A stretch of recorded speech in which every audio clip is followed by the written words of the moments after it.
যদি দুষ্কৃতিকারীদেরকে অবিলম্বে গ্রেফতার করা হয়, আমি 5 লক্ষ টাকা উপহার হিসেবে প্রদান করব ইনশাল্লাহ।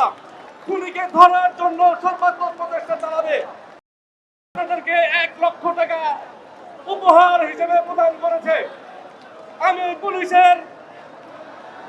পুলিশকে লক্ষ্য করে বলতে চাই, যদি আপনাদের উপহারের দরকার হয়, আজকের এই সমাবেশে আমি ঘোষণা দিলাম, যদি দুষ্কৃতিকারীদেরকে অবিলম্বে গ্রেফতার করা হয়, আমি 5 লক্ষ টাকা উপহার হিসেবে প্রদান করব ইনশাল্লাহ। ঢাকা বিশ্ববিদ্যালয়ের সারে প্রমাণ হলের মেধাবী শিক্ষার্থী, বাংলাদেশ জাতীয়তাবাদী ছাত্র দল সারে প্রমাণ হলের সাহিত্য এবং প্রকাশনা বিষয়ক সম্পাদক শাহরিয়ার আলম সাম্যকে ক্যাম্পাস সংলগ্ন এলাকায় নির্মমভাবে হত্যাকাণ্ডের শিকার হতে হয়েছে। আমরা আজকের এই অবস্থান কর্মসূচি থেকে হুঁশিয়ার করে দিতে চাই, বাংলাদেশ জাতীয়তাবাদী ছাত্র দলের কোনো নেতাকর্মীর নামে ভবিষ্যতে যদি এরকম গায়ে আঘাত করা হয়, বাংলাদেশ জাতীয়তাবাদী ছাত্র দলের কোনো নেতাকর্মী আর বসে থাকবে না। সংগ্রামী বন্ধু, আমরা আজকের এই অবস্থান কর্মসূচি থেকে ঢাকা বিশ্ববিদ্যালয়ের ব্যর্থ প্রশাসনের পদত্যাগ দাবি করছি।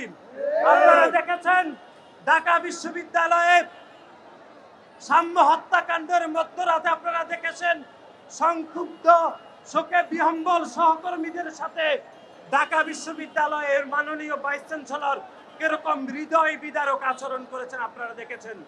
এখনো পর্যন্ত আমরা দেখেছি ঢাকা বিশ্ববিদ্যালয়ের মাননীয় উপাচার্য এখনো পর্যন্ত সাম্য যে ঢাকা বিশ্ববিদ্যালয়ে একজন শিক্ষার্থী হয়ে হত্যাকাণ্ডের শিকার হতে হয়েছে, তিনি এখনো পর্যন্ত সেই হত্যাকাণ্ডকে ধারণ করতে পারেননি বলে আমরা মনে করছি।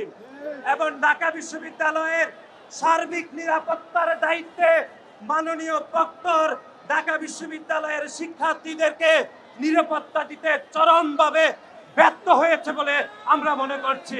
আজ থেকে 9 মাস অতিবাহিত হয়েছে, তার এই ধারাবাহিকতায় সাম্য হত্যা, পারভেজ হত্যা হয়, ছাত্র দলের নেতাকর্মীরা এখনো খুন হয়, কিন্তু এই সরকারের শীর্ষ পর্যায়ে থেকে কোনো বক্তব্য কিংবা সদিচ্ছার লক্ষ্য করে নিয়ে আমরা স্পষ্ট ভাষায় বলে দিতে চাই, যদি ছাত্র দল মনে করে এই শাহবাগ চত্বর থেকে এই যমুনায় আমরা পদযাত্রা শুরু করি, এই পদযাত্রা রোখার ক্ষমতা কারণে আমরা স্পষ্টভাবে বলে দিতে চাই, যদি তাদের এই ধরনের ষড়যন্ত্রমূলক এবং সদিচ্ছার অভাব আগামীতে লক্ষ্য করি, তাহলে স্পষ্ট ভাষায় বলে দিতে চাই, ছাত্র দলের যাত্রা হবে যমুনায় এবং আমরা আমাদের দাবি দাওয়া আদায় করে বাসায় ফিরবো।